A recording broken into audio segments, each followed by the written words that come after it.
Assalamualaikum warahmatullahi wabarakatuh. Bertemu lagi kita di pembelajaran tematik tema yang kedua.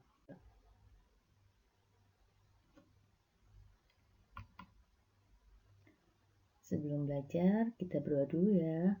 A'udzubillahi minasyaitonirrajim. Bismillahirrahmanirrahim. Raditu billahi rabba wa bil islami dina wa bi Muhammadin nabiyya wa rasula. Rabbi zidni ilman warzuqni fahman. Amin ya rabbal alamin. Kita akan belajar melanjutkan pelajaran tematik tema yang kedua, selalu berhemat energi, subtema yang kedua, manfaat energi. Kompetensi dasar pada pembelajaran hari ini adalah sebagai berikut. Tujuan pembelajaran kita pada hari ini yaitu siswa dapat mengetahui pemanfaatan sumber daya alam yang tersebar di seluruh Indonesia. Yang kedua, siswa dapat memahami dan melaksanakan hak dan kewajiban terhadap sumber daya alam yang ada di sekitar. Mudah-mudahan semua tujuan ini dapat tercapai dan anak-anak dapat memahami materi yang Bu Guru sampaikan. Kita masuk ke materi yang pertama yaitu pemanfaatan hewan dan tumbuhan oleh manusia. Hewan dan tumbuhan dimanfaatkan sebagai bahan makanan, pakaian, obat-obatan, dan kerajinan. Contohnya di bawah ini ya. Contoh pemanfaatan hewan, kerbau dijadikan sebagai untuk membantu petani membajak sawahnya. Kemudian selanjutnya yaitu pemanfaatan hasil hewan, di sini telur sebagai bahan makanan. Contoh pemanfaatan tumbuhan oleh manusia yang lain, di sini ada beberapa gambar. Yang pertama yaitu pohon pisang. Daun pisang ini bisa dijadikan sebagai pembungkus makanan, kemudian buahnya bisa dijadikan sebagai bahan makanan. Kemudian di sebelahnya di sini ada hasil dari anyaman, bisa terbuat dari rotan ataupun dari plastik. Ini juga pemanfaatan hasil tumbuhan oleh manusia. Kemudian di sebelah kiri paling bawah ini ada buket bunga. Ini hasil dari tanaman. Buket bunga ini bisa dijadikan sebagai hadiah untuk orang-orang yang kita sayangi. Kemudian yang terakhir yaitu hasil tanaman sayur-sayuran, di sini dimanfaatkan sebagai bahan makanan oleh manusia. Pemanfaatan sumber daya alam. Sumber daya alam juga dimanfaatkan untuk membantu kegiatan manusia. Sumber daya alam harus dimanfaatkan dengan bijak. Ya sama ya, seperti yang sudah kita pelajari minggu lalu, sumber daya alam itu ada yang dapat diperbarui dan ada yang tidak dapat diperbarui. Kedua-duanya harus digunakan dengan bijaksana agar tidak merugikan orang lain dan tidak merugikan lingkungan. Selanjutnya yaitu beberapa kegiatan manusia yang memanfaatkan sumber daya alam. Pertama yaitu pertanian padi. Pertanian padi ini memanfaatkan matahari, air, tanah, udara, kotoran hewan, dan kerbau. Matahari digunakan untuk pertumbuhan padi, pembangkit listrik, dan menerangi lingkungan. Kemudian air mengaliri lahan pertanian. Kemudian tanah sebagai media tanaman pada lahan pertanian. Udara sumber karbon dioksida dan untuk berfotosintesis, dan oksigen untuk pernapasan makhluk hidup. Jadi udara pada tanaman berfungsi untuk berfotosintesis. Apa sih berfotosintesis?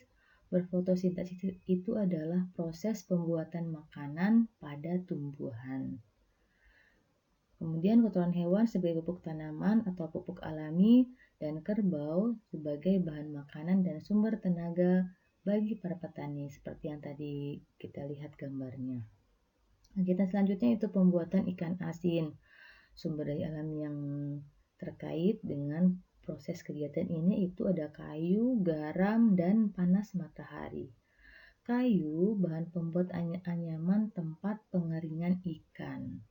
Karena pembuatan ikan asin ini memerlukan pengeringan yang sangat lama.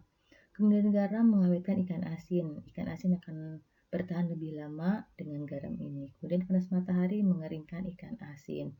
Dengan dikeringkan, maka ikan asin akan bertahan lebih lama juga. Pembuatan pakaian, sumber daya alam yang dibutuhkan yaitu ada kapas, logam, dan plastik. Untuk apa saja? Kapas di sini sebagai bahan baku pembuatan kain dan benang. Logam bahan baku pembuatan jarum jahit, gunting, dan meja jahit ini dalam proses pembuatan pakaiannya. Plastik bahan baku pembuatan kancing. Nah, ini ya sumber daya alam yang dimanfaatkan dalam proses pembuatan pakaian. Kemudian dalam kegiatan transportasi, sumber daya alam yang dibutuhkan ada logam dan minyak bumi. Untuk apa saja? Logam ini sebagai bahan pembuatan alat transportasinya. Alat transportasi itu bisa berupa mobil ataupun motor ataupun pesawat. Minyak bumi digunakan sebagai bahan utama pembuatan bahan bakar. Jika tidak ada bahan bakar, maka transportasi tidak bisa kita gunakan. Pembuatan patung. Di sini ada tanah, kayu, atau batu. Digunakan sebagai bahan baku pembuatan patung.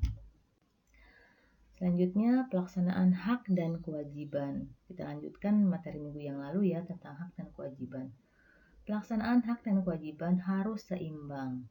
Mengapa harus seimbang? Contohnya di sini kita berhak menggunakan listrik, kita juga wajib membayar tagihan listrik. Ini maksudnya seimbang. Jadi kita akan mendapatkan hak kita setelah kita melaksanakan kewajiban. Kita akan bisa menggunakan listrik setelah kita membayar listrik. Jika kita tidak membayar listrik, maka kita tidak bisa menggunakan listrik. Listrik akan dicabut oleh pihak PLN. Sebelum menerima hak, kita harus melaksanakan kewajiban terlebih dahulu. Jadi kita laksanakan kewajiban, baru kita akan melaksanakan hak. Kemudian menghemat penggunaan listrik termasuk kewajiban kita. Jadi salah satu kewajiban kita terhadap listrik itu adalah dengan menghemat penggunaan listrik. Ini akan kembali kepada kita jika kita boros dalam menggunakan listrik, maka kewajiban kita untuk membayar listrik itu juga akan lebih besar. Poster pelaksanaan hak dan kewajiban. Kita berhak memanfaatkan energi dan wajib menghemat penggunaannya. Kita berhak memanfaatkan energi, tapi kita juga harus bijak dan hemat dalam penggunaannya ya. Nah, caranya yaitu ajaklah orang-orang untuk menghemat energi melalui poster.